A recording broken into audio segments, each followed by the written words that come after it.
Praise the lord. మన ప్రభువైన యేసుక్రీస్తు నామంలో మీ అందరికీ నా హృదయపూర్వకమైన వందనాలు.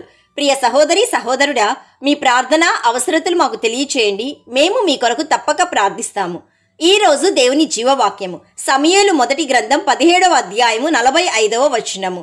సైన్యములకు అధిపతియగు యెహోవా పేరట నేను నీ మీదికి వచ్చుచున్నాను. 1 Samuel chapter 17 verse 45. I come against you in the name of the Lord Almighty. ప్రియ సహోదరి సహోదరుడా, ఈ మాటలు దావీదు ఫిలిస్తీయులతో చెప్తున్నాడు. ఈరోజు నీవు కూడా సాతానుతో చెప్పు, నేను సైన్యములకు అధిపతియగు యెహోవా పేరట నీతో యుద్ధం చేస్తున్నాను అని.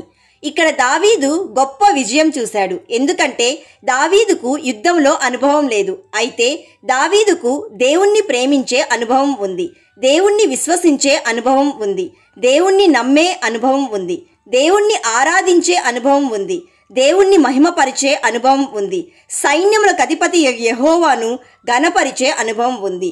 అందుకే దావీదు అంటున్నాడు, యుద్ధము యెహోవాదే. ప్రియ దేవుని బిడ్డ, దావీదుకు దేవుని యందు ఏ అనుభవం అయితే ఉందో అదే అనుభవం నీవు కూడా కలిగి ఉండాలి. అప్పుడు విజయం ఖచ్చితంగా నీదే. My dear friend, for the weapons of our warfare are not of the flesh but have divine power to destroy strongholds. కాబట్టి ప్రియ సహోదరి సహోదరుడా, దేవుడు నీ పక్షాన ఉండగా నీకు విరోధి ఎవడు? భూమ్యాకాశములను సృజించిన నామము వలననే నీకు సహాయం కలుగును. కాబట్టి యుద్ధము యెహోవాదే. ప్రార్థన చేసుకుందాం, ఏకీభవించండి. యేసయ్యా, ఈరోజు మాకిచ్చిన జీవవాక్యంను బట్టి నేను స్తుతిస్తున్నాము. తండ్రి, నీవు మా పక్షాన ఉన్నావు కాబట్టే మేము సాతాను అను పాపపు ఊబిలో చిక్కుకోకుండా కాపాడబడుతున్నాము. తండ్రి, మీకు కృతజ్ఞతాస్తుతులు.